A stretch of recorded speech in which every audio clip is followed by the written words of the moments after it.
Hello mga ka-antrep, good evening po sa ating lahat. Welcome back again to our channel. Kumusta po kayo? So mayroon po tayo, medyo na-curious ako dito sa kung ano nga ba ang kasagutan dito sa katanungan na isa nating ka-antrep. Kasi ang tanong niya is, malaki daw ba ang kita sa motor parts business? So comment mga ka-antrep kung kumusta kayo. Number one na i-consider natin dyan sir is yung location. And then yung iyong stock inventory, ang iyong customers. Kung halimbawa po, number one dyan sa location, kung ang location mo po talaga ay maraming tao, maraming customer, nasa city ka, nasa syudad ka, na ang kita ng mga tao ay hindi nakadepende sa kung tag-ulan, tag-init. Kumbaga, may mga trabaho ang mga taong nandyan sa inyong lugar at maintain ang kita nila, at lahat may mga motor, lahat may mga service, lahat nagmi-maintenance, ay masasabi kong maganda naman ang kita. Pero may mga area po kasi na tinatawag din nating patayan na rin sa presyo. Yung kumbaga, pabagsakan ng presyo sa sobrang dami ng mga shop, paliitan na lang ng markup. May mga ganun po kasing area. Alam ko sa somewhere in Manila, sa Caloocan, medyo may mga ganyan ang pangyayari doon sa mga nagre-retail. Pero doon sa mga importers, sa mga manufacturer, masasabi ko naman siguro sa kanilang medyo maganda ang kitaan nila. At doon sa mga namin, sa mga supplier, siguro maganda yung kita nila kasi ang dami-daming mga customers nila yung mga nagpapa-wholesale, yung mga nagdi-dealer talaga. Pero as personal experience sa akin po, i-base ko na lang sa amin, dahil nasa lugar po kami na nasa bayan lang, nasa munisipyo, at ang kita ng mga tao or mga mamamayan dito sa amin is kumbaga nakadepende doon sa may panahon. Kumbaga, syempre kalimitan naming mga customers ay ang mga trabaho is syempre nasa farming, nasa fishing. Kukunti lang yung mga dito mga opisina or yung mga kumpanya na talagang may mga trabaho. Kasi masasabi natin na malaki ang kita kapag mabilis ang labas ng iyong mga items, mga produkto.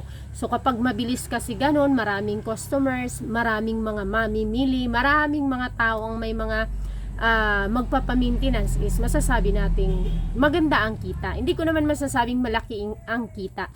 Sa amin personally is nandoon lang sa average, dahil nga nasa munisipyo lang kami, tapos marami na ring shop.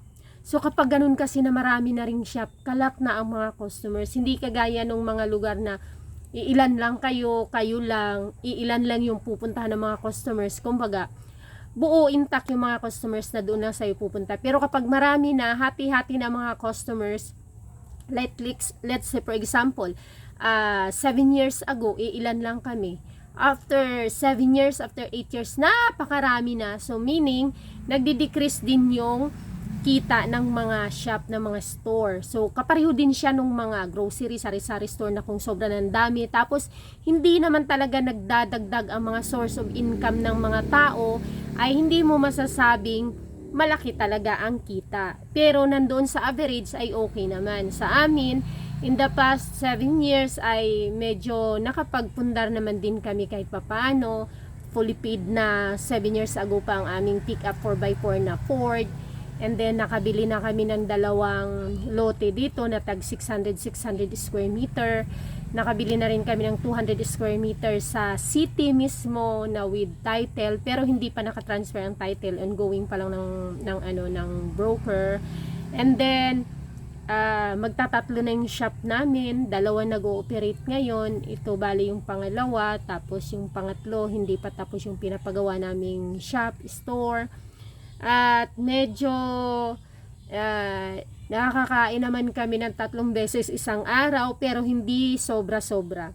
Kasi hindi pa namin magawa mag-travel, hindi pa namin nagagawa yung mga gusto talaga namin at bilhin lahat ng gusto naming bilhin.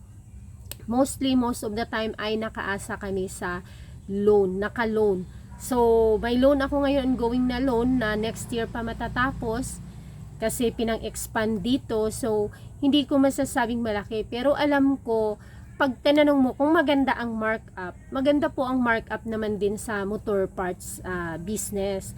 Ang ano lang doon, ang downfall lang naman, maganda nga yung markup, pero hindi naman siya hot potato talaga kagaya ng mga bigas, gamit sa pangloob bahay. Although mayroon tayong tinatawag na mga fast moving, yes, pero yun din yung nagka-cover up doon sa mga pyesa na hindi fast moving. Alam nyo ba na may mga pyesa dyan na mga 2 taon na hindi pa nauubos, 3 taon na hindi pa nauubos. Yun yung mga pyesa na hindi sila fast moving. So yung mga fast moving na klase ng mga items, kina-cover up lang din yung natutulog na puhunan doon sa mga items na yun. Ang kagandahan lang dito, kahit 2 taon, 3 taon ay hindi masisira yung iyong mga products or mga items. So kung baga, pera pa rin siya na nandyan, nakatambay siya.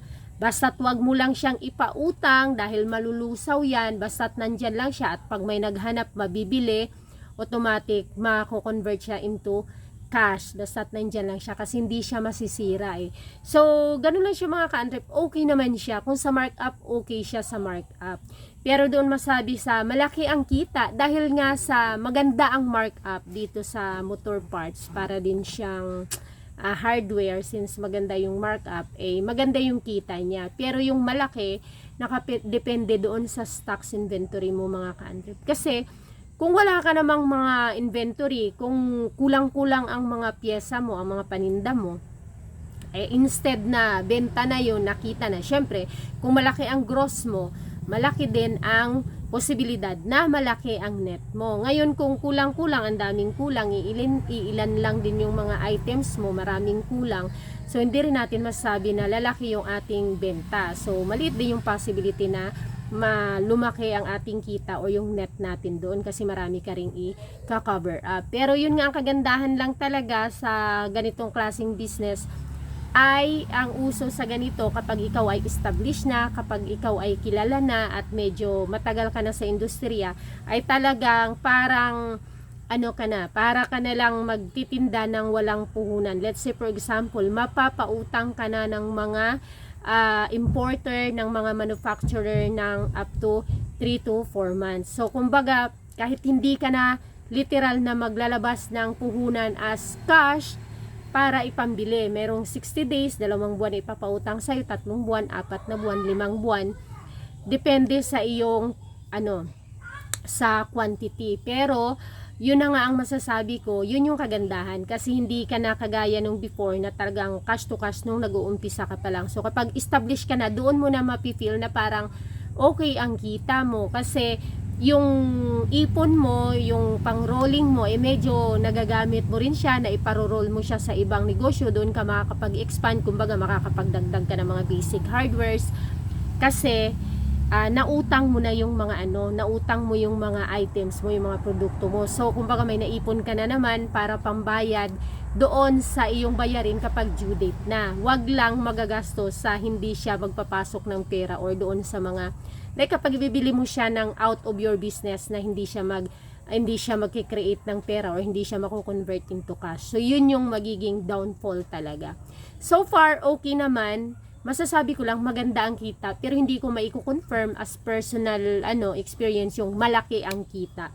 Minsan nga tumal, madalas nararanasan ng mga retailers ang tumal. Although nararanasan din yan ng mga wholesalers, ng mga importer at mga manufacturers dahil kapag matumal ang mga retailers ay sigurado matumal din ang kanilang orders na matatanggap. So yun lang mga ka-antrep, pero may mga shop owners talaga na malaki ang kita na masasabi ko talaga, pero sa personal hindi ko masasabing malaking kita, okay lang ang kita. Masabi ko maganda pero hindi malaki, pero may mga shop talaga na nasa magandang location, na nasa kumpletong inventory, stocks nila, plus direct pa sila sa mga importer, sa mga supplier, manufacturer, kaya malaki talaga ang kita nila at marami silang mga retailers na mga customers, na mga wholesalers. So yun lang mga ka-antrep, sana yung nakatulong ang iyong curiosity tungkol dito sa ating motor parts business. Bye bye, pakilike naman ang video natin at pa-comment na lang kung meron kayong katanungan. na pwede kong mabigyan ng kasagutan. Bye-bye!